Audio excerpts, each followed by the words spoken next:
ప్రాయశ్చిత్తము, పశ్చాత్తాపము ఈ రెండిటి గురించి క్రైస్తవ సంఘములో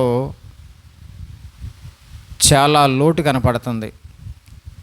సంఘమని చెప్పుకుంటున్న సంఘాల్లో వీటి గురించిన వివరణ సరిగ్గా లేకపోవటం వల్ల క్రైస్తవులు చాలామంది మోసపోతున్నారు. వివరణ ఇస్తే చాలా బాగుంటుందండి. ఒక చిన్న ప్రశ్న వేస్తున్నా, మీతో పాటు చాలామంది చూస్తారు లైవ్లో, తర్వాత యూట్యూబ్లో కూడా వెళ్తుంది. మనిషికి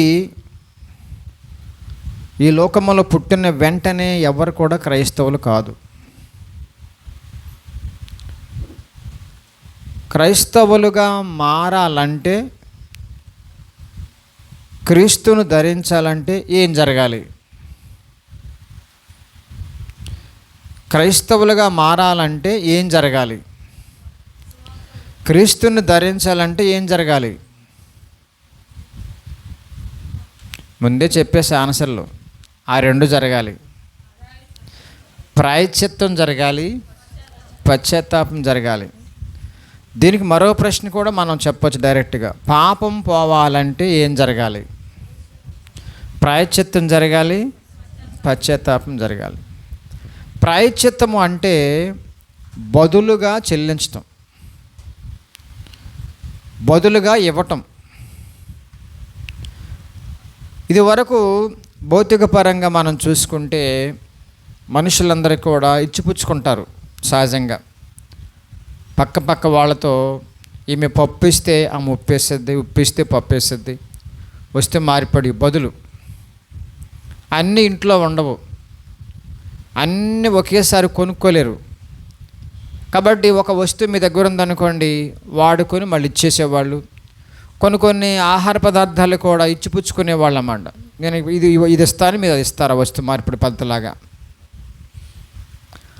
బదులుగా తీసుకోవటం, బదులు ఇవ్వటం. భౌతిక పరంగా మనం చూసినప్పుడు చాలామంది తల్లిదండ్రులు పిల్లలను ప్రేమించే విషయంలో కూడా కొన్ని బదులు చెల్లిస్తూ ఉంటారు. పిల్లవాడు పొరపాటు చేస్తే కనుక తండ్రి సారీ చెప్తాడు, అది బదులు. వాళ్ళు ఏం చేస్తారంటే, పెద్దోడు కాబట్టి సారీ చెప్పాడు కాబట్టి అసలు పోనెవరు అంటారు. ఆ పనిష్మెంట్ని బట్టి, ఆ శిక్షను బట్టి రకరకాలుగా ఉంటాయి ఇవన్నీ కూడా. చిన్నపిల్లలు పప్పలు పంచుకుంటూ ఉంటారు, తినుబందాలు. అరే నేను నేను చాక్లెట్ పెడతాను, నువ్వు బిస్కెట్ పెడతావా? ఒకదాని కూడా బదులు అన్నమాట. ఇవన్నీ కూడా మనకు తెలిసిన విషయాలు. ఆత్మ సంబంధంగా కూడా మనం ముందుకెళ్తే ఖచ్చితంగా మనం పాపులము. ప్రతి మనిషి కూడా పాపి. బైబిల్లో ఉంది, అందరూ పాపము చేసి. ఈ పాపం పోవటం కోసం మనిషి రకరకాలుగా ఈ ప్రాయశ్చిత్త అర్పణలు ఇచ్చేవాళ్ళు. ఉదాహరణకి లోకములో మనం చూసుకుంటే ఆయా దేవుళ్ళు అనబడే వారికి మొక్కుకునే వాళ్ళందరికీ కూడా గుంజీలు తీస్తారు, బదులు అంటది. తప్పులు చేసి గుంజీలు తీస్తారు, తప్పులు చేసి లెంపలు వేసుకుంటారు. వాళ్ళ భావం ఏంటంటే, లెంపలు వేసుకుంటే తప్పులు పోతాయి, క్షమించిన ఆయన లెంపలు వేసుకుంటారు. తప్పులు చేసి ఇంకా రకరకాల చాలా ఉన్నాయి.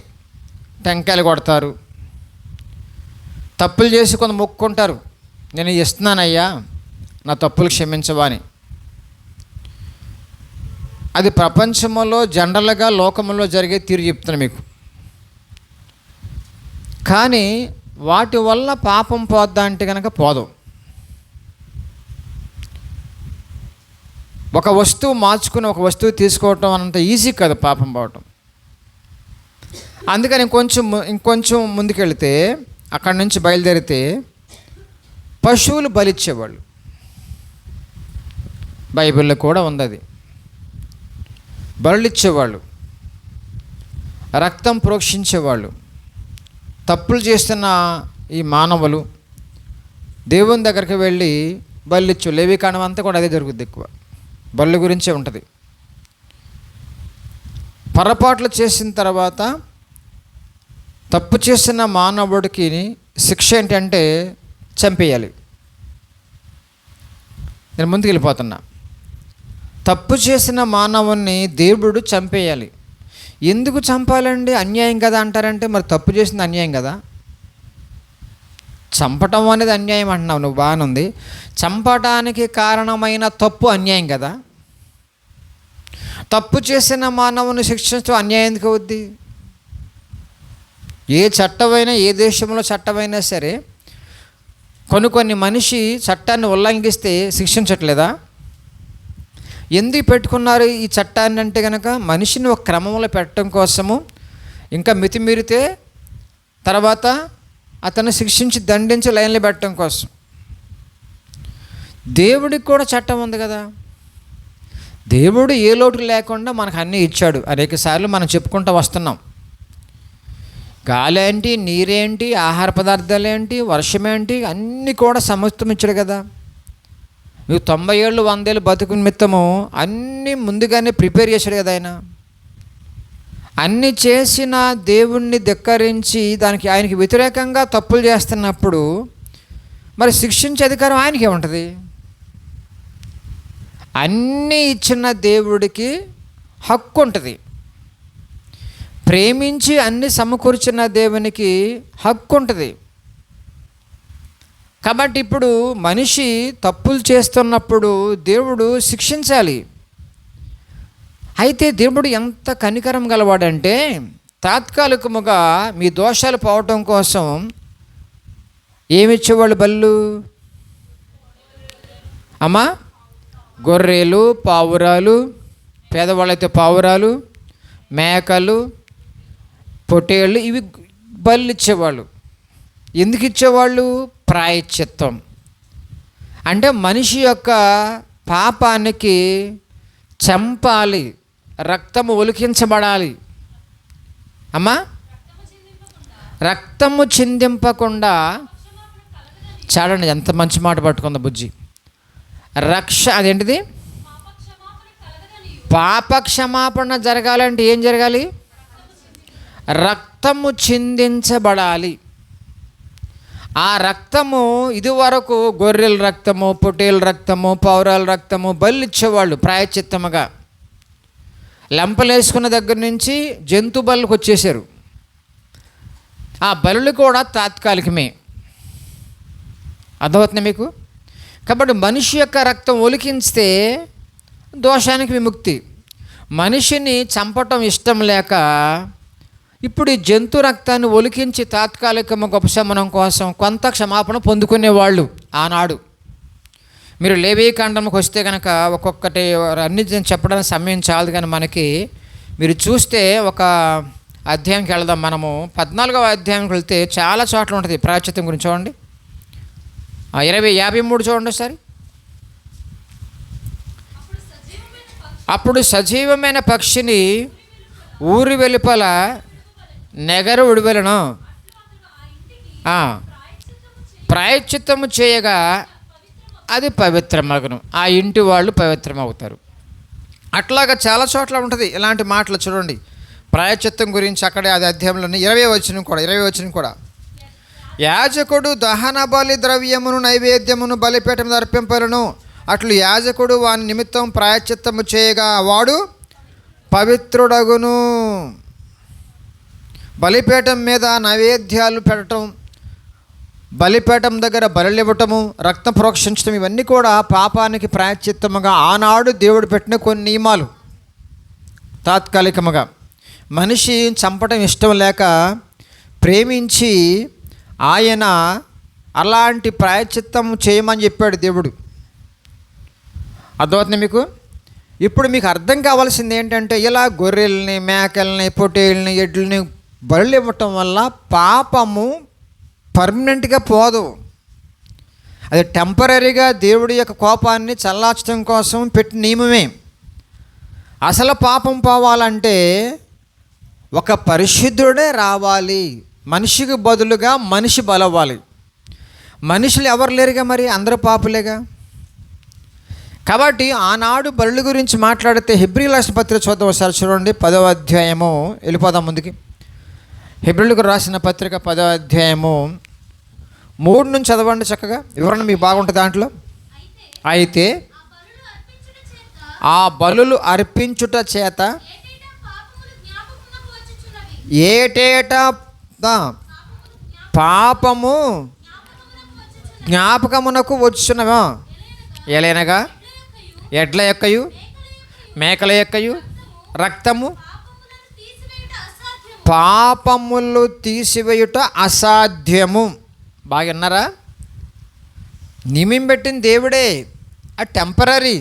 నిన్ను చంపడం ఇష్టం లేక, పాపానికి నీ మీద శిక్ష వేయటం ఇష్టం లేక తాత్కాలికంగా అవి నియమించాడు. అవి అయినా సరే దేవుడి యొక్క మాటలు ఏంటంటే అవి వాటి వల్ల పాపము తీసివేయటం అసాధ్యం. ముందుకెళ్ళమ్మా. కాబట్టి ఆయన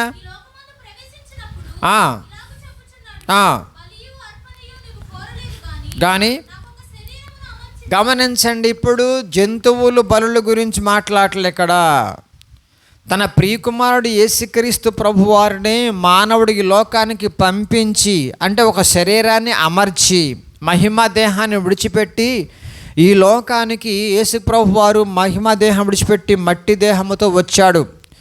ఒక శరీరముగా వచ్చాడు ఇక్కడ ఈ లోకానికి. ఏ దేహముతో అయితే నువ్వు పాపం చేస్తున్నావో ఆ దేహముతో చేసిన పాపాన్ని బట్టి ఆలోచన, చూపు, నడక, పడక అన్నిట్లో విషయంలో బట్టి ఆత్మ బలవుతుంది. కాబట్టి ఆ దేహానికి శిక్ష వేయాలి, ఆ దేహము ద్వారా రక్తము చిందించబడాలి. ముందుకెళ్ళి అక్కడి నుంచి పూర్ణ హోమములను నీకు ఇష్టమైనవి కావు. హోమాలు, వ్రతాలు, పూజలు, పునస్కారాలు, టెంకాయలు, నోటాలు, లేవటాలు, డొలటాలు ఇవన్నీ కూడా వాటి వల్ల పాపం పోదు. అప్పుడు నేను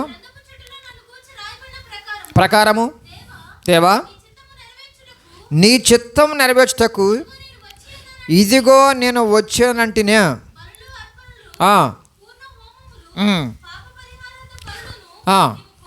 కోరలేదు. దేవుడు వాటిని కోరేవాడు కాదు. పాపానికి ముగింపు ఇచ్చేశాడు దేవుడు. ఇప్పుడు వాటిని కోరేవాడు కాదు. అప్పుడు తాత్కాలికంగా పెట్టాడు తప్ప ఇప్పుడు తన ప్రియకుమారుని లోకానికి పంపించేశాడు. వాటిని కోరడు ఇప్పుడు, ఇంకా వాటితో పని లేదు. ముందుకెళ్ళు. అవి నీకు ఇష్టమైనవి కావనియు పైన చెప్పిన తర్వాత ఆయన నీ చిత్తము నెరవేర్చుటకు ఇదిగో నేను వచ్చానని చెప్పుచున్నాడు. ధర్మశాస్త్రము ప్రకారము ఏదైతే నెరవేర్చబడుతూ పాపం పోలేదో, ఆ నియమాలు, ఆ హోమాలు, ఆ బలుల వల్ల ఏదైతే పోలేదో, ఏది నెరవేర్చలేకపోయిందో అది నెరవేర్చడం కోసము దేవుడు తన ప్రియకుమారుని లోకానికి పంపాడు. చదవమ్మా.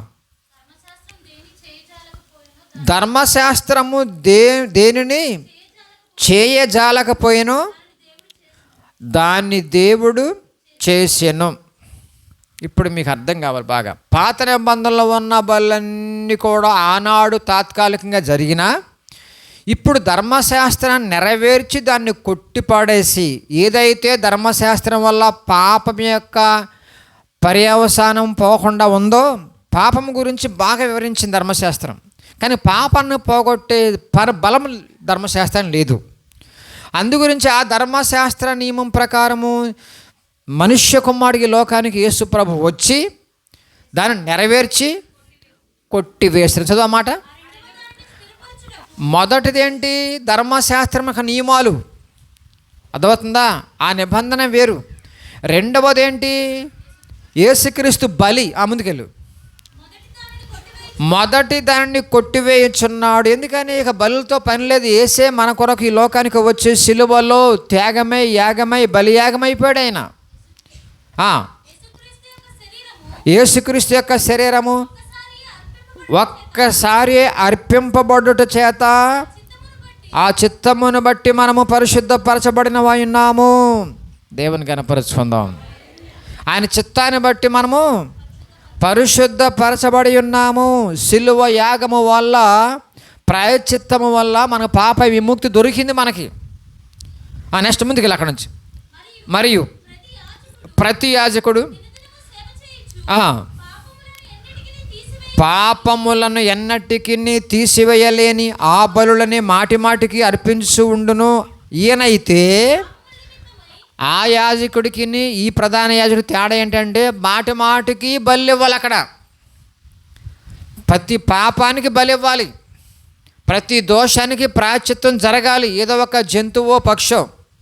అయితే ఇక్కడ ఈయనైతే యేసుక్రీస్తు ప్రభువు అయితే పాపం నిమిత్తము సదాకాలము నిలిచి ఒక్క బలిని అర్పించి అప్పటి నుండి తన శత్రువులు తన పాదములకు పాదపీఠముగా చేయబడు వరకు కనిపెట్టుచు దేవుని కుడిపార్శ్వమున ఆసీనుడాయెను. దేవుని కనపరుచుకుందాం.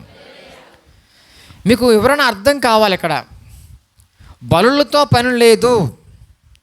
పస్కా బలి పశువును వధించి గుమ్మం కడపున రక్తము రాస్తే మరణదోత దాటి ఇప్పుడిక ఆ పస్కా బలి పశువు ఎవరంటే కనుక యేసు ప్రభువు వారే. ఆయన పర్మనెంట్గా మన పాపాల నిమిత్తం కోసం బలైపోయాడు. ఆయన భూత భవిష్యత్తు వర్తమాన కాలాల్లో పుట్టుతున్న ప్రతి మానవుని పాపముల కొరకు ఒకేసారి అర్పింపబడిన బలి పశువుగా ఉన్నాడు మనకి యేసయ్యా. అమ్మా చదువు. క్రీస్తు అను మన పస్కా పశువు వధింపబడెను. చూడండి, క్రీస్తు అను మన పస్కా పశువు వధింపబడెను.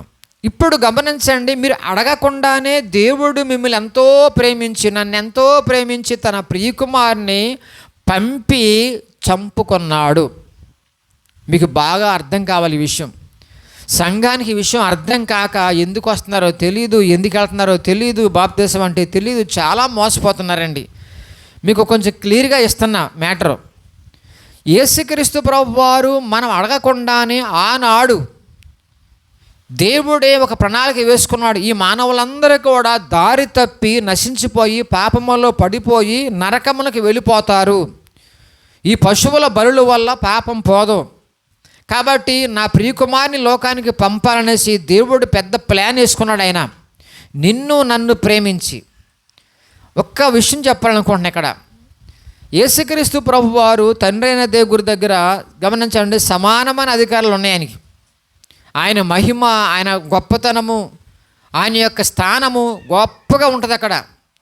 దాన్ని విడిచిపెట్టి ఈ లోకానికి రావటం అనేది ప్రపంచంలో మరొకరి వల్ల కాదు, దేవుడి యొక్క ప్రణాళిక అది. అంటే నిన్ను దేవుడు ఎంత ప్రేమించో మీకు అర్థం కావాలి. అందుకే యోహాను సువార్తలో ఏముంటుంది, దేవుడు లోకమును అంటే లోకం అంటే ఎవరు? మనుష్యులు. దేవుడు లోకమును ఎంతో ప్రేమించాను. ఎట్లా ప్రేమించాడంట? తన అద్వితీయ కుమారుని లోకానికి పంపించి ఆయన యందు పుట్టు ప్రతివాడికి నశింపకుండా నిత్య జీవాన్ని ప్రసాదించడం కోసం బలి అర్పించుకున్నాడు ఆయన. బిడ్డలారు గమనించండి, ఏదన్నా ఒక వస్తువు అడగాలంటే నానా బాధలు పడాలి మీరు. ఆత్మ సంబంధమైన విడుదల కొరకు ప్రాయశ్చిత్తాన్ని అర్పించడం కోసం నువ్వు అడగకుండానే దేవుడే మన మీద జాలి చూపించి కనికరము చూపించి తన ప్రియకుమారుని పంపుకున్నాడు. సిలువలో బలియాగముగా అర్పించుకున్నట్టుగా చేసుకున్నాడు ఆయన. ఎందుకంటే నువ్వు సిలువ ఎక్కాలి, నువ్వు బలవ్వాలి, నువ్వు ప్రాణం విడవాలి, నిన్ను కొట్టాలి, నిన్ను శిక్షించాలి, నిన్ను చంపాలి. దేవుని చట్టం అంతే. కాబట్టి మనుషులను చంపటం ఇష్టం లేక తన ప్రియకుమారుని లోకానికి పంపుకొని నీ కొరకు ఆయన చంపుకున్నాడు. అందుకే 53 యెషయా గ్రంథంలో ఏముంటుందమ్మా, ఆయన నలగొట్టుడు ఆయనకి ఇష్టమైన. ఎందుకు ఇష్టమయ్యాడు? నలగొడటానికి ఆయనకి ఇష్టమైంది తన ప్రియకుమారుని. నువ్వంటే ఇష్టం కాబట్టి, నువ్వంటే ఇష్టం కాబట్టి. ఇప్పుడు ఈ ప్రేమ ఎంత గొప్పదంటారు? కాబట్టి ఇప్పుడు నీవు పుట్టకముందే, నీ బిడ్డలు పుట్టకముందే, ఇంకా రాబోయే తరానికి కూడా రాకడొచ్చేంత వరకు కూడా అక్కడ ఏముందో ఒక్కసారే బలి అర్పింపబడేను. అంతకుముందు మాటి మాటికి పశువుల్ని పావురాలను అర్పించేవాళ్ళు. చదువు అన్నమాట.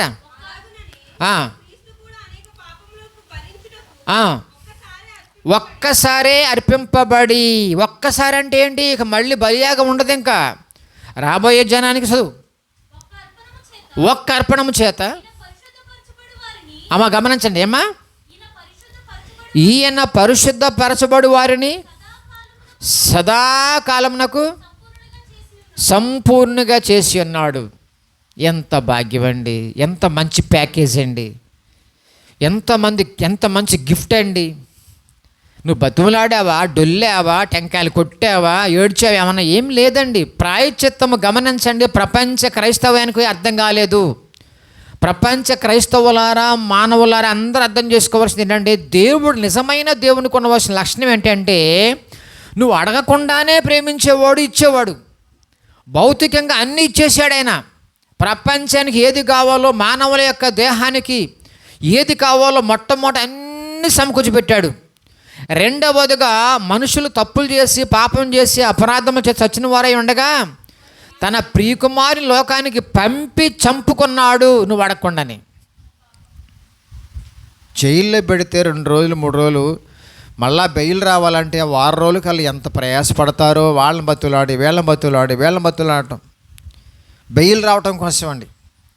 నేరస్తులందరూ కూడా బయట తప్పించుకోవడం కోసం ఎంత కష్టపడతారో. అయినా ఒక్కొక్కసారి జరగదు పనులు. కానీ దేవుడు గమనించండి, నా దేవుడు, నువ్వు నమ్మిన దేవుడు ఈ లోకంలో మనుషులందరూ కూడా అన్నీ ఉపయోగించుకోవాలి, కానీ పొరపాట్లు చేసి నశించిపోయి నరకములో పడకుండులాగున తన ప్రియకుమార్ని ఉచితముగా నువ్వు పడకముందే పంపించేశాడు ఈ లోకానికి. శిలువను ఎక్కిచ్చేశాడు. ఆయనే చంపేసుకున్నాడమ్మా. ఎంత ప్రేమండి. ఇక్కడ కూడా నీ హృదయం కరగకపోతే మానవులారా, ఇంకెవరు నన్ను చూపించండి. నాకు ప్రాయశ్చిత్తము జరగకుండా పాపం పోదు. పాపం పోవటానికి 2 జరగాలి. 1 ప్రాయశ్చిత్తము, 2 పశ్చాత్తాపము. ప్రాయశ్చిత్తం గురించి మాట్లాడుకుంటున్నాం మనం. ప్రాయశ్చిత్తం అనేది నువ్వు రాకముందే, నువ్వు పుట్టకముందే, ఎప్పుడో దేవుడు 2000 సంవత్సరాల క్రితమే తన ప్రియకుమారుని పంపుకున్నాడు. అంతకుముందు చనిపోయిన ఆత్మల కొరకు కూడా, ఆయన బతుకున్నప్పుడు ఉన్న మనుషుల కొరకు కూడా, రాకడొచ్చేంత వరకు, యుగ సమాప్తి వరకు పుడుతున్న పిల్లలందరికీ కూడా, ప్రతి మానవులకి ఒక్కసారే అర్పించబడిన బలి, పరిశుద్ధమైన బలియాగము. నీ పాపం, నా పాపం, మనుషులందరి పాపాల కొరకు అంత కఠినమైన శిక్ష దేవుడు వేశాడు. అందుకే అంటే అప్పుడప్పుడు కఠినమైన శిక్ష, సిలువలో దేవుణ్ణి శిక్షించిన తీరు ప్రపంచంలో ఇంతవరకు ఏ దేశము కూడా అలాంటి చట్టం ఇంప్లిమెంట్ చేయట్లా. అర్థమవుతుంది మీకు? ఏ కంట్రీ అయినా సరే ఎంత దుర్మార్గంగా చంపిన మనుషుల్ని చట్టం అంత దుర్మార్గంగా ఏ చట్టం కూడా లేదండి. యేసుక్రీస్తు ప్రభువు వారిని అంతగా చంపేశారు. సిలువ ఎక్కటానికి ముందుగా కొద్ది రోజుల నుంచి ఆయన బాడీ అంతా చీరిపోయింది, నలిపేశారు, ముళ్ళ కిరీటం పెట్టారు, అద్భుతం అమ్ము ఊశారు, గడ్డం పెరిగి వేశారు. మేకులతో కొట్టే ముందు సిలువను భుజం మీద వేయించుకొని గొలగొత్తా కొండ మీదకి వెళ్ళాలి. చాలా పైకి వెళ్ళాలండి, బరువును పచ్చిమోనండి. అంత శిక్ష ప్లస్ తర్వాత సిలువలో మేకులతో కొట్టటము ఎంత భయంకరమైన శిక్ష అండి. ఇలాంటి శిక్ష ఏ కంట్రీలో కూడా ఇంతవరకు లేదండి. అందుకే దేవుడు ఎందుకు అంత కఠినమైన శిక్ష చేశాడు అంటే, మనుషుల యొక్క పాపము అంత ఘోరమైంది అది చెప్పడం కోసం. అందుగురించే సిలువ దగ్గరికి వెళ్ళిన తర్వాత సిలువని యొక్క ధ్యానించినప్పుడు కూడా మీ హృదయం మారకపోతే, సిలువ దగ్గరికి వెళ్ళి ఆయన ఆ ప్రేమను అర్థం చేసుకుని కనుక అప్పుడు కూడా పశ్చాత్తాపడకపోతే ఇక మీ జీవితంలో ఎప్పుడు మారరు. అందుకే క్రైస్తవులు కూడా అర్థం కాక ఏమనుకుంటున్నారంటే, గుడికి వెళితే మేము క్రైస్తవులు అయిపోయాం. కాదు, ఇంకా అప్పటికి కూడా క్రైస్తవులు అలా. యేసు ప్రభువు వారు సిలువలో మరణించాడు కాబట్టి అందరి పాపాలు పోయి నో. ప్రాయశ్చిత్తం ఒక్కటే జరగటం వల్ల పాపం పోదు. చాలామంది దుర్బోధకులు అనే మాటలు ఏంటంటే, కొంతమంది తెలియక వాళ్ళు యేసు ప్రభువు వారు అందరి కోసం, పాపాల కోసం రక్తం చిందించేశాడు, యేసయ్య అంటే వెళ్ళిపోతా పరలోకానికి అనుకుని చాలామంది అంటున్నారు. బాగా వినండి, కాదు, అది తప్పుడు బోధ. అందరి కొరకు రక్తం ఆల్రెడీ ఒలికించేసాడు కాబట్టి మీకు మోక్షం వచ్చేసిందిక కాదండి. ప్రాయశ్చిత్తము జరిగిన తర్వాత రెండోదేంటి? పశ్చాత్తాపం జరగాలి. ఇప్పుడు నేను ప్రాయశ్చిత్తం దగ్గర ఇంకొక ప్రశ్న వేస్తున్నా మీకు. ఎవరన్నా ప్రపంచంలో ఇంత త్యాగము, యాగము, బలియాగము చేసిన వాళ్ళు ఉన్నారా? మరి నేను అంటున్నాను, దేవుని యొక్క ప్రేమ ఇక్కడే మనకు కనపడద్దు కదా. భౌతికంగా అన్నీ ఇచ్చాడు, ఆత్మ కొరకు ప్రాయశ్చిత్తం చేసుకున్నాడు యేసయ్య. తన ప్రియకుమారుని తండ్రి మన కొరకు బలిగా అర్పించేశాడు. ఇంతగా ప్రేమించిన ప్రేమికులు ప్రపంచంలో మరొకరు ఉన్నారా? కాబట్టి పాపం పోవాలంటే ఒక పరిశుద్ధుడే బలి అర్పణ జరగాలి. పరిశుద్ధుడే పాపము లేనివాడు. అందుగురించి ప్రపంచంలో ఎవ్వరు పాపము లేకుండా లేరు. అందరూ పాపము చేసి అంతే. ఎందుకంటే అందరూ పాపులే. ఈ లోకంలో మనిషి అన్న ప్రతి ఒక్కడు పాపే. జన్మ కర్మ పాపాల వల్ల మనిషి నరకాజ్ఞలకు ఆహుతైపోతున్నాడు. కాబట్టి అక్కడి నుంచి తప్పించబడటం కోసమే దేవుడే తన ప్రియకుమారుని పరిశుద్ధుడిగా ఉన్న వారిని ఈ లోకానికి పంపాడు. కాబట్టి ఆయన లోకంలో జీవించినంత వరకు ఏ పాపం చేయాల. దేహములో ఉన్న, ఆకలితో ఉన్న, దప్పికతో ఉన్న, అన్ని రకాల జీవన కార్యక్రమాలు చేసినా సరే పాపాత్మల మధ్యన ఉన్న ఏ పాపము లేకుండా పరిశుద్ధుడిగా జీవించాడు. అలాంటి వాడే ప్రాయశ్చిత్తానికి అర్హుడు. అలాంటి వాడే బలియాగానికి అర్హులు. కాబట్టి అక్కడ యేసుక్రీస్తు ప్రభువారు మనకు కనపడతాడు. ప్రపంచంలో మరొకరు మనకు లేరు. ఇప్పుడు అంత మాత్రాన పాపం పోద్దంటే పోదాం. అందుగురించి బైబిల్లో ఒక చక్కని మాట ఉంటుంది చూడండి, ఎంత మంచి మాట ఉంటుందండి. యోహాను పత్రికలో ఉంటుంది చూడండి ఆ మాట. యోహాను పత్రికలో మన కొరకు ప్రాయశ్చిత్తమైన బలి ఉంటుంది చూడండి. యోహాను పత్రికలో ఉంటుంది చూడండి. మనము దేవుణ్ణి ప్రేమించమని కాదు, తానే మనలను ప్రేమించి మన పాపములకు ప్రాయశ్చిత్తమైనటకు తన కుమారుని పంపెను. ఇందులో ప్రేమైంది. అమ్మ మీరు ఒకసారి గమనించాలి. అందరూ ప్రపంచం అంతా ఎవరు చూసినా సరే అద్భుతమైన మాట ఈ మాట. ఏంటి మాట అంటే గనక మన దేవుడు తన ప్రియకుమారుని ప్రేమించి పంపాడు. ప్రాయశ్చిత్తం కొరకు పంపాడు, బలియాగం కొరకు పంపాడు. ఈ లోకంలో సోపడేవాళ్ళు చాలామంది దేవుళ్ళు అనబడే వాళ్ళు ఉన్నారు. ఏమండి, చాలామంది యేసురూములో ఉండి శాంతి అనేవాళ్ళు ఉన్నారు. పాపం పోవటం కోసము ఎవ్వరు బలియాగమునకు వెళ్ళాలా. పాపం పోవటం కోసం మార్గాలు ఎన్నెన్నో చెబుతున్నారు, కానీ దానివల్ల పాపం పోదు. పాపము చేసిన ప్రతి మానవుడు శిక్షకు పాత్రుడు, చావుకు పాత్రుడు. కానీ తండ్రైన దేవుడు మనల్ని ప్రేమించి ఆ చావు తన ప్రియకుమారునికి రప్పించుకున్నాడు సిలువలో. దేవుని కనపడను ఒకసారి. అందుకే కీర్తన భాగం 48లో అద్భుతంగా ఉంటుంది మాట, చక్కని మాట అండి. అక్కడ 49 ఎన్ని చూడండి ఒకసారి. 49:8లో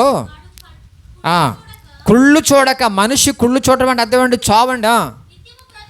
నిత్యము బ్రతుకున్నట్లు వారి నిమిత్తము దేవుని సన్నిధిని ప్రాయశ్చిత్తము చేయగలవాడు ఎవ్వడు లేడు.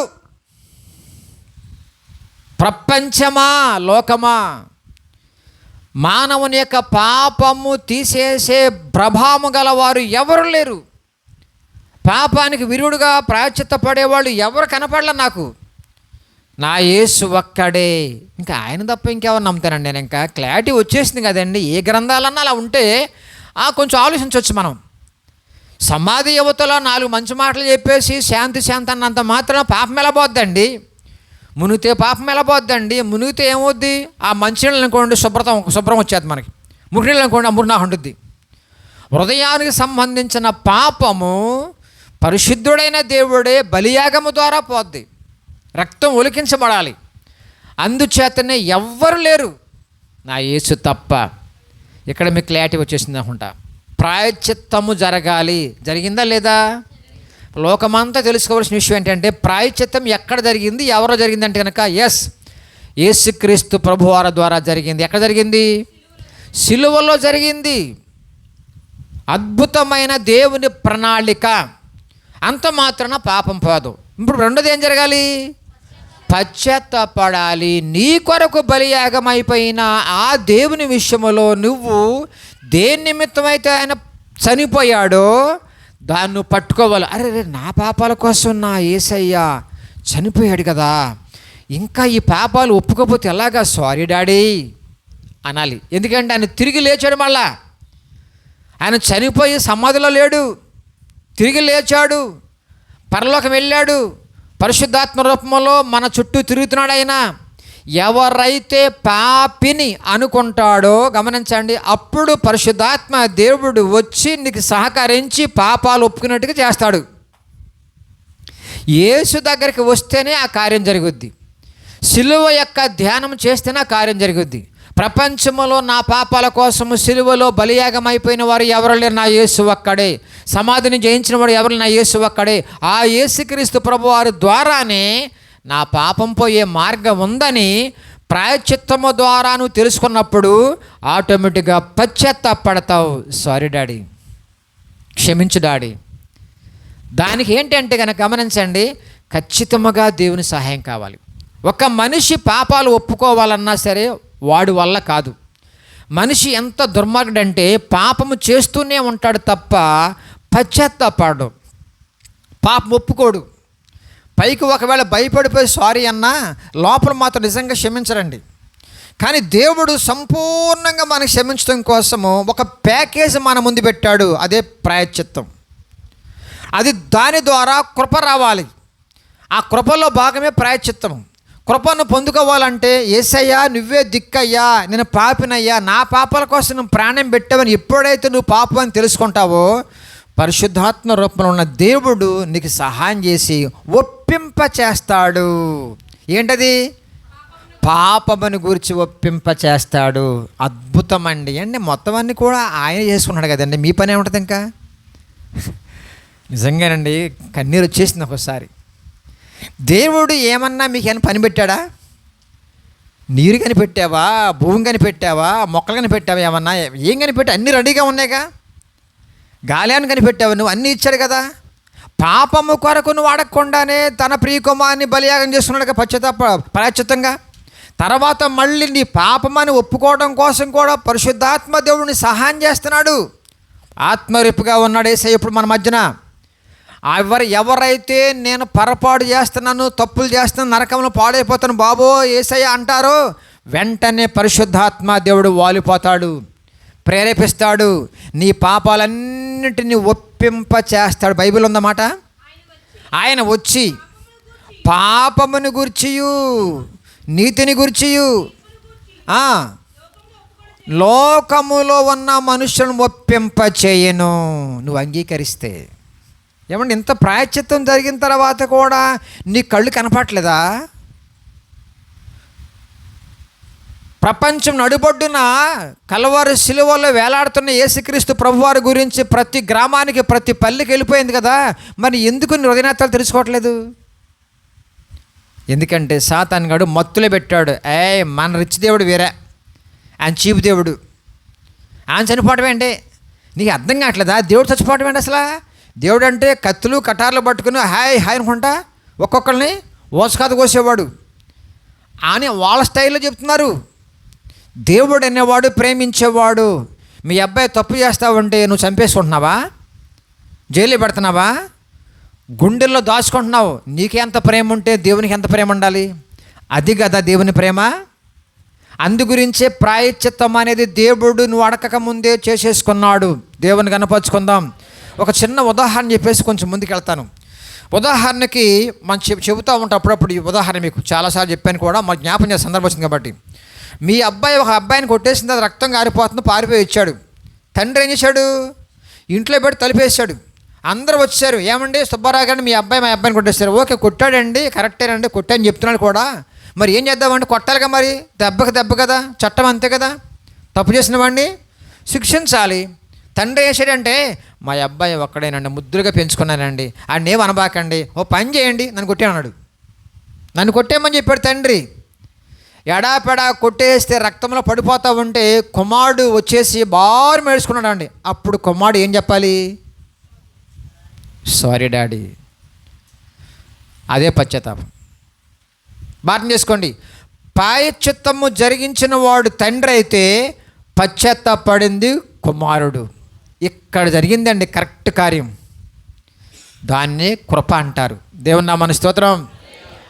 దేవుని యందు విశ్వాసము ద్వారా తన కృపకు పాత్రులవ్వాలంటే గనక నువ్వు నమ్మాలి. నా పాపముల కొరకు ప్రాణం పెట్టిన యేసుక్రీస్తు ప్రభువా, నన్ను క్షమించయ్యా, నిన్ను నమ్మానయ్యా, నా పాపాలన్నీ కూడా తీసేయి నాయనా, ఇక నీతోనే ఉంటానయ్యా అనేసి తీర్మానం ప్రకారం ముందుకెళ్తున్నప్పుడండి, అప్పుడు పాపం అంటే భయపడతావు. ఎందుకంటే సారీ చెప్పావు కదా.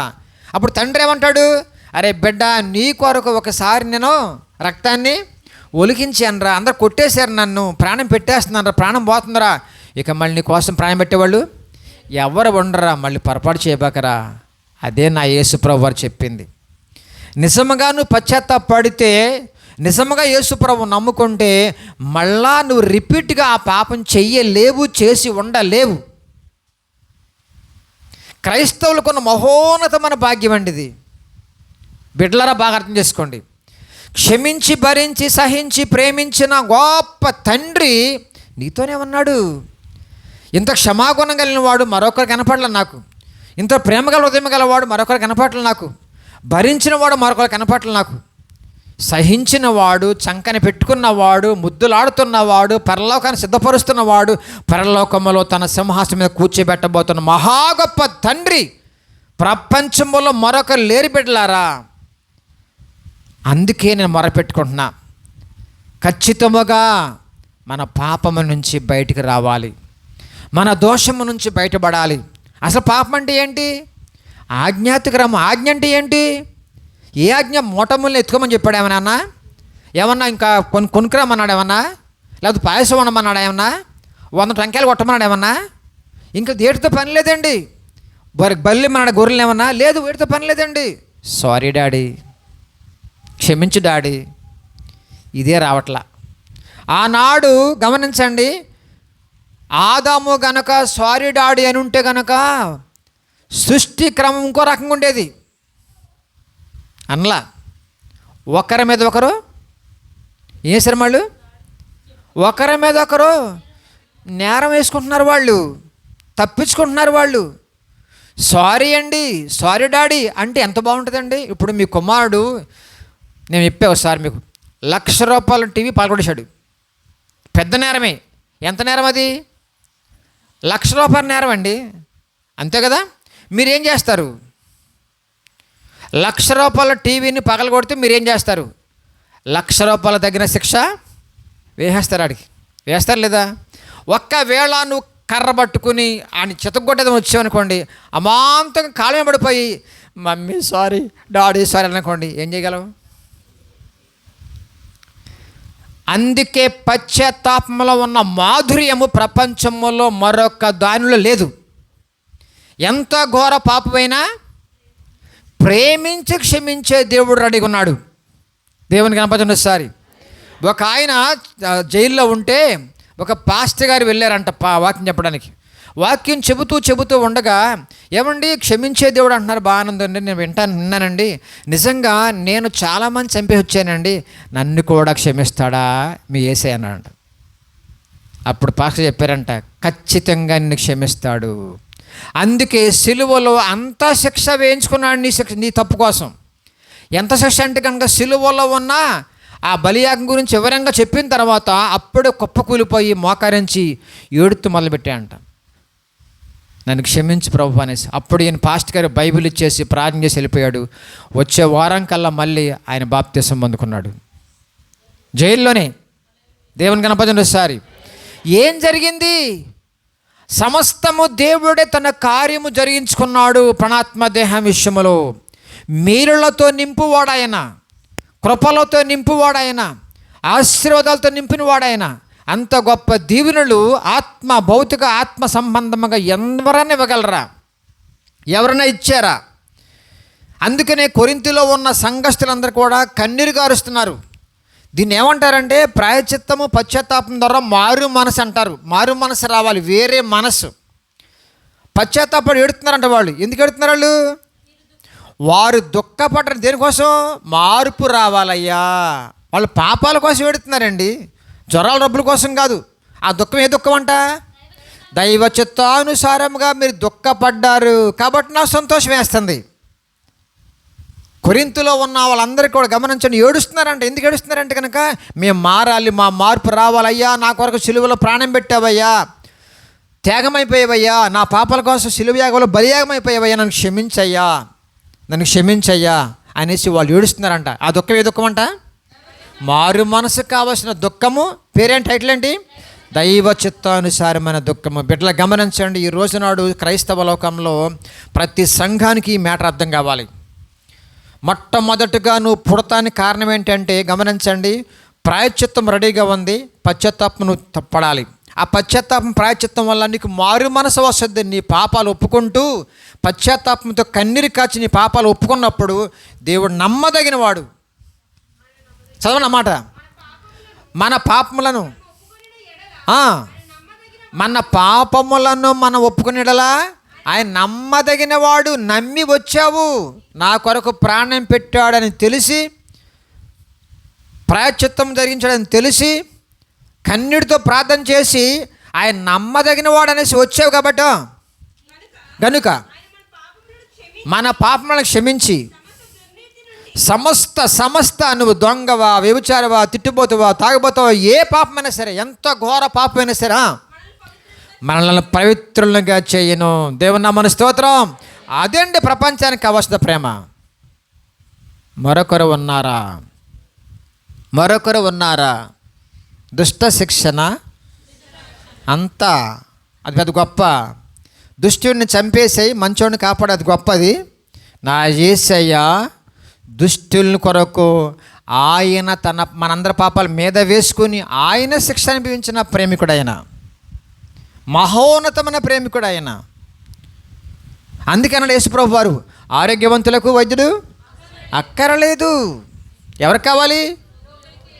రోగికి కావాలి వైద్యుడు. అన్ని బాగున్నోళ్ళకి ఇంకా నేనెందుకు? ఒక నీతిమంతులని అనుకుంటున్నారా? నేనెందుకు మీకు వెళ్ళిపోండి అన్నాడు ఆయన అందరినీ. ఎవరైతే పశ్చాత్తపడి పాపిని అనుకుంటారో వాళ్ళ కోసం నేను రక్తం కార్చా, వాళ్ళని ప్రేమించి పాపం తీసేయడం కోసం వచ్చా. ఇంతకంటే మధురమైన చక్కని మార్గం ఇంకెక్కడ దొరుకుతుంది మనకి? దేవుని నామమున స్తోత్రం. బిడ్డలారా, మీరందరూ అర్థం చేసుకోవాల్సిన విషయం ఒకటి, నువ్వేం గుంజీలు తీయలా, పరిగెత్తలా, డొల్లలా, నువ్వేం చేయలేదండి. Sorry daddy అన్నావమ్మా. యేసు ప్రేమ అర్థం చేసుకుని సిలువ దగ్గరకు వచ్చేసి మోకరించి, ప్రభువా నన్ను క్షమించయ్యా, ఈ రక్తం అంతా నా కొరకే చిందించావయ్యా, నన్ను కడుగయ్యా, నా పాపం కడుగయ్యా, శుద్ధీకరించిన ఈ పాపం చేశానయ్యా అనేసి ఎప్పుడైతే నువ్వు పశ్చాత్తాపడతావో ఒక మంచి ప్యాకేజ్ నీకు వచ్చేసింది. అదే కృప. ప్రేమకు మించింది కృప. ఇక జీవితకాలం అంతా ఆ కృప నీతోనే ఉంటుంది. దేవుని కృపలో బతికేస్తాం మనం. ఆ జాలి హృదయము, ఆ జ్వాలపాట్లలో, ఆ గారామంలో చక్కనైన లాలనతో పాలనతో దేవునికి వాక్యముతో ఉదకస్నానం చేపిస్తూ రాకడకు సిద్ధపరచడం కోసం దేవుడు అద్భుతమైన ఆత్మీయ కుటుంబాన్ని ఇస్తాడు నీకు. ఒక దైవశాఖని ఇస్తాడు. ఎందుకంటే నువ్వు మారు మనసు పొంది పశ్చాత్తాపడి ఎప్పుడైతే పశ్చాత్తాపముతో మారు మనసుతో బాప్తిసం పొందావో అక్కడి నుంచి నీ ఆత్మీయులు ఉంటారు నీతో. ఒక చక్కని సంఘం ఏర్పడింది. ఓ సంఘములో ఉన్న బిడ్డగా నువ్వు ఆత్మీయ కుటుంబంగా ఫీల్ అవుతూ ఆత్మీయమైన బలంతో ముందుకెళ్ళే అవకాశం ఉంటుంది. ఈ యొక్క సిస్టమ్ అంతా కూడా ప్రపంచంలో ఎక్కడన్నా ఉందా? దేవుడు ఎంత గొప్ప ప్రణాళిక చేశాడండి. ఏంటి, నువ్వు పశ్చాత్తాపడి మారు మనసు పొందిన తర్వాత, బాప్తిసం పొందుకున్న తర్వాత మళ్ళీ ఒక సంఘాన్ని ఇచ్చి, ఒక సేవకుని ఇచ్చి, మళ్ళీ ఎక్కడ తప్పిపోతావో, ఎక్కడ దారి తప్పుతావో ఎప్పటికప్పుడే అందరి ప్రార్థనల వల్ల, వాక్య బలము వల్ల, సేవకుని యొక్క ఫాలోఅప్ వల్ల, ఎప్పుడప్పుడు కౌన్సిలింగ్ వల్ల నిన్ను కడుతూ ఈలో పెళ్ళవుతూ ఉంటే పిల్లబడతారు మామూలే. సమాధికి వెళ్ళే వరకు సంఘములో సభ్యురాలుగా, విశ్వాస వీరులుగా, పరలోక సంబంధంగా వెలుగుతూ ప్రయాణం చేస్తూ పరలోకం వెళ్ళే మా గొప్ప సిస్టాన్ని దేవుడు పెట్టాడు ఇక్కడ. దేవుని నామమున స్తోత్రం. ఇది వేరే సంస్థలు కాదండి, ఇది దేవుని యొక్క పరిశుద్ధమైన సంఘము. తన రక్తం ఇచ్చి కొనుక్కున్న పరిశుద్ధుల గుంపు సంఘం ఇది. ఇలాంటి సంఘములో ఉండి మనం ఎక్కడ తప్పిపోతామండి? ఇంకెవరు మన ఆధారం? ఎవరు మన దిక్కింక? కాబట్టి ఒకటి, ప్రాయశ్చిత్తం జరిగిపోయింది. 2, పశ్చాత్తాపం జరగాలి. ఈ యొక్క లైవ్ చూస్తున్న ప్రతి ఒక్కరి కూడా, ఈ ఛానల్ చూస్తున్న ప్రతి ఒక్కరు కూడా గమనించండి. యేసే నిజమైన దేవుడు అంటానికి రుజువు ఏంటంటే, పరలోకము నుంచి నువ్వు అడగకముందే నీ పాపాల కొరకు ప్రాయశ్చిత్తం అవటం కోసం వచ్చాడు. పశ్చాత్తాపడితే నీలో ఉంటాడు, నీలోకి వస్తాడు ఆత్మరీపిగా. దేవుని గణపరచండి. నా దేవుడు నాకు కావాలి, దేవుడు నాకు తోడుగా ఉంటే చాలు అనుకునే వాళ్ళందరూ రావాల్సిందే. లేదు ఎలాగో బతికేస్తానంటే కనుక నో ప్రాబ్లం. ఎందుకంటే దేవుడు కూడా ఏమంటున్నాడంటే, అన్నీ ఇచ్చాను బిడ్డ, నువ్వు నా బిడ్డవే, కానీ చివరికి నరకంలో పోతావరా. ఈ లోకం ఎంతో 90 ఏళ్ళు 100 ఏళ్ళేగా. నేను పరలోకం ఎల్లప్పుడూ ఉండేవాడిని కదా, అక్కడ నాతో నువ్వు ఉండాలి కదా, దూతల్లాగా అద్భుతంగా ఉండాలి కదా. ఏం కోరే నేను, ఏం కోరలా, ఖర్చు లేని పనే కదా. ప్రాయశ్చిత్తం చేశాను, పశ్చాత్తాపడి నువ్వు పడినానా. రా బిడ్డ రా, నీ కొరకనే రక్తం కాల్చి ప్రాణం పెట్టా. మరొకరు లేరు నీ ప్రేమించేవాళ్ళు, మరొకరు లేరు నీకు వాక్యం చెప్పేవాళ్ళు, మరొకరు లేరు నా మంచిలో జీవింపజేసేవాళ్ళు, మరొకరు లేరు పరలోకం తీసుకెళ్లేవాళ్ళు. ఎందుకంటే పరలోకం నుంచి లోకానికి వచ్చిన వాడిని, నీ కొరకు ప్రాణం పెట్టిన వాడిని, తిరిగి లేచిన వాడిని, పరలోకి వెళ్ళిన వాడిని ఆత్మరూపిగా మళ్ళా నీలోకి రావటం కోసం వచ్చా. అద్భుతం కదండి. నీలోకే వస్తున్న పక్కన ఉండటం కోసం అలా. అందరూ పక్కనే ఉంటారు, నాయకులు పక్కనే ఉంటారు, ఫ్రెండ్స్ పక్కనే ఉంటారు, అమ్మ నాన్న పక్కనే ఉంటారు, అందరూ పక్కనే ఉండి అప్పుడప్పుడు సహాయం చేసేవాళ్ళే. కానీ ఆత్మ సహాయం ఎవరు చేయలా. నీ కొరకు ప్రాణం పెడతామే కాకుండా తిరిగి లేచి నీలోకే వస్తున్నా. ఎందుకంటే నువ్వు దారి తప్పుతావని. నువ్వు ఒంటరివాడు కాదు. ఇంతకంటే గొప్ప ప్రణాళిక ఇంకెక్కడుందండి. అందుకంటేనండి, తల్లి అయినా మరిచినా తండ్రి మరిచినా ఆయన మరవకుండా నాలోనే ఉన్నాడు. ఆయన ఎటు వెళ్ళినా నాతోనే ఉంటాడు. ఆయన ఏం జరిగినా చూస్తూ ఉంటాడు. ఆయన ఎక్కడ ఉన్నా సరే సహాయం చేస్తాడు. ఆయన అంత గొప్ప సహాయకుడు, ప్రేమికుడు నాలో ఉంటే ఇంకా నా భయం ఏంటండి. ఇంకా నాకు ఎవరో ఇంకా ఆధారము. అంతకంటే గొప్ప ప్రేమికుడు ఇంకెవరున్నారు. కాబట్టి యేసుక్రీస్తు ప్రభువారు ఇప్పుడు నాలోనే ఉన్నాడు. అందుకే ధైర్యంగా మాట్లాడుతున్నా. ఎందుకండి అనేక మంది మిషనరీస్, అపోస్తులు, అంతకుముందు అన్న అపోస్తులు అందరూ కూడా ఎందుకు అంత ధైర్యంగా ముందుకెళ్ళారంటే కనుక, వారిలో ఉన్నవాడు గొప్పవాడు, వారిలో ఉన్నవాడు దేవుడు. అమ్మేం చేయగలదో, నానేం చేయగలడో, పోలీస్ సెక్యూరిటీ ఏం చేయగలదో కాపాడటం కోసం వాళ్ళు ఏం చేయగలిగారా? పెద్ద పెద్ద నాయకులు వెళ్ళిపోయారు, సెక్యూరిటీ పెట్టుకున్న వాళ్ళందరూ కూడా. కానీ దేవుడు నాలో ఉన్నాడు కాబట్టి కాపాడగలడు. ఒక్కవేళ దేవుని చిత్తం ఉంటే తీసుకుంటాడు. పరలోకంలో ఉంటా. భౌతికం కాపాడుకోవడం కోసం మాత్రమే దేవుడు రాలా. నీ ఆత్మను కాపాడి, కేవలం భౌతికంగా మాత్రమే ఆయన ఉపయోగపడేవాడు కాదండి. ఆత్మ కొరకు ముఖ్యంగా ఆత్మను కాపాడి నీ ఆత్మకు మహిమ దేహము తొడిగి పరలోకములో కూర్చోబెడతాం కోసం నీలో కూర్చోడు ఆయన.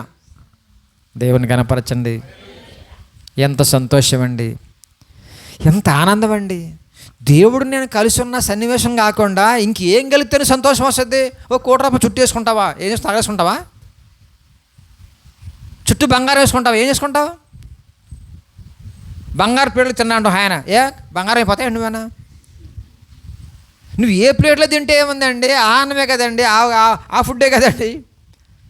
దేవుడే నాలో ఉంటే ఇంక నాకు ఇంకేం కావాలి బిడ్డలారా? ఆశ ఉందా మరి?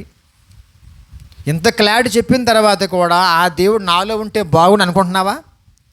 అనుకుంటే ఇప్పుడే మోకరించు. ఇంత చక్కనైన ప్రేమికుడు, బలియాగమైన ప్రేమికుడు మరొకరు లేరు. నన్ను క్షమించు డాడీ. ఇప్పటి వరకు తెలుసో తెలియక ఎవరిని పడితే వాళ్ళని దేవుడన్నా, దేని పడితే దాన్ని దేవుడన్నా, నన్ను క్షమించయ్యా. ఇంత ఇచ్చి ఇంత ప్రాణత్యాగం చేసి నువ్వేనయ్యా, నన్ను క్షమించి నా పాపాలు ఒప్పుకుంటాననేసి మారు మనసుతో కూడిన పశ్చాత్తాపం పడితే యేసయ్య నీలోకి వస్తాడు. దాన్ని ఏమంటారంటే పరిశుద్ధాత్మ బాప్తీసం. దేవుని నామ స్తోత్రం. చెప్పకపోయిన వారం పరిశుద్ధాత్మ దేవుడు నీలో ఉంటాడు, నిన్ను చక్కబరుచుకుంటాడు. యుగయుగములు ఆయనతో కూర్చోబెట్టుకోవడం కోసం చక్క నడిపిస్తూ ఉంటాడు ఆయన. సేవకుని ద్వారా, వాక్య ధ్యానము ద్వారా, ప్రార్థన ద్వారా నువ్వు కట్టుకుంటావు జీవితాన్ని. ధైర్యంగా ఉంటావు, సమాధానంగా ఉంటావు, నెమ్మదిగా ఉంటావు, బలంగా ఉంటావు, అసలు ప్రపంచానికి వెలుగుగా ఉంటావు. ఎందుకంటే నీ జీవితం మారిపోయింది, నీ బ్రతుకు మారిపోయింది. మారిన బ్రతుకులే ప్రపంచానికి కావాలి. డబ్బున్నవాళ్ళు కాదు అమ్మా, ఫుల్ ఆరోగ్యం ఉన్నవాళ్ళు మాత్రం కాదండి. ఆరోగ్యం ఏ రకంగా వచ్చేస్తుంది, డబ్బు ఏ రకంగా కష్టపడతావు, కానీ గొప్ప సాక్ష్యము కావాలి ప్రపంచానికి. మాదిరికరమైన జీవితం కావాలి. మంచి జీవితాలు కావాలి ప్రపంచానికి. ఆ మంచి ఎక్కడ నుండి వస్తుందంటే నా దేవుడి దగ్గర నుంచి వచ్చే మంచే నిజమైన మంచి. మంచిగా ఉంచేవాడు ఆయన, ఓర్పుగా ఉంచేవాడు, సహనంగా ఉంచేవాడు, ప్రేమతో నింపేవాడు, పరలోకానికి సిద్ధపరిచేవాడు. ఆయన కావాలంటే ఇప్పుడే నువ్వు మోకరించాలి, ఇప్పుడే నువ్వు సారీ చెప్పాల్సింది. ఎందుకంటే దేవుని ఎన్ని వాడుకుని దేవుని పక్కన పెడతా ఉందే అదే ఘోరమైన పాపం. దేవుని నమ్ముకొని చెప్పుకుంటూ నిజమైన మారు మనసు లేకుండా గుడికి వెళ్తూ వస్తున్నావా, అది సరైన మార్పు కాదు. క్షమించనైనసి ఎప్పుడే పశ్చాత్తాపడతావో. నేను చెప్పాను, యవన కాలంలో వివాహం కాకముందు ఇంటర్మీడియట్ అయిన తర్వాత 3 గంటలు ఏడ్చానండి. 3 గంటలు. అప్పటి వరకు నేను మొక్కబడి గుడికి వెళ్తూ ఉండేవాడిని. కానీ ప్రాయశ్చిత్తం అంటే ఏంటో పశ్చిత్తం అర్థమైంది కాదు. ఎప్పుడైతే వాక్య ధ్యానముల లోపలికి వెళ్ళానో అప్పుడు అర్థమైంది. సిలువ యాగము గురించి అర్థమైన తర్వాత గుండె మొక్కలైపోయిందండి. ఏడ్చుకుంటా లాస్ట్లో ఇక చిన్న ప్రార్థన చేసుకుని, ఇక్కడి నుంచి ప్రభువా నీతోనే ఉంటానయ్యా, నువ్వు నాకు కావాలి ప్రభు అనేసి పరిశుద్ధాత్మ బాప్తీసం అయిన తర్వాత వెంటనే తెల్లారిన తర్వాత నీటి బాప్తీసం పొందుకున్నాం. సంఘంలో చేర్చబడ్డా, ఒక సేవకుని సమక్షంలో పెరిగా. అక్కడి నుంచే ట్రైనింగ్ అవుతూ, అక్కడి నుంచే మళ్ళా బైబిల్ ట్రైనింగ్ అవుతూ, అక్కడి నుంచే అనేక గ్రంథాలు తిరిగేస్తూ, అక్కడి నుంచి మళ్ళా దేవుని యొక్క సువార్థికుడిగా తయారై ఇప్పుడు సంఘమునకు కాపరిగా ఉన్నా. 28 ఏళ్ళు ఇప్పుడు నా సేవా జీవితం. నా యేసే నాలోనే ఉన్నాడు, ఎక్కడికి వెళ్ళా. ఆయన వెళ్ళిపోవడం కోసం రాలా. ఎంతోమంది విడిచిపెట్టేశారు నన్ను. అమ్మకోవట్లేదు నాతో, నాన్న కూడా చనిపోయారు, అందరూ చనిపోయారు. కానీ నా యేసే నాతోనే ఉన్నాడు. ఇంకేం కావాలి బిడ్డలారా? ప్రపంచానికి ఎవరు కావాలి? మనిషికి ఎవరు కావాలండి? బంధువులు ఉంటారా? రక్త సంబంధులు ఉంటారా? స్నేహితులు ఉంటారా? ఆస్తులు ఉంటాయా? అంతస్తులు ఉంటాయా? యేసయ్యే నీతో ఉంటాడు. సమాధికి వెళ్ళేవారు నీతోనే ఉంటాడు. అంత గొప్ప ప్రేమికుడు. నువ్వు ఎలాంటి చిన్న చిన్న పొరపాట్లు చేసినా నీలోనే ఉంటాడు. నువ్వు క్షమించి భరించి మళ్ళీ తప్పిది నానా అని చెబుతాడు ఆయన. అమాంతంగా లాగి లెంపకయ్యాడు. అంత గొప్ప ప్రేమికుడు నీలో ఉన్నాడంటే ఇంకెంత కావాలి? ఇంకా అలాంటి కృప కొరకు మన ప్రార్థన పూర్వకం ముందుకు వెళదాం. మోకరించండి, ప్రార్థన చేసుకుందాం.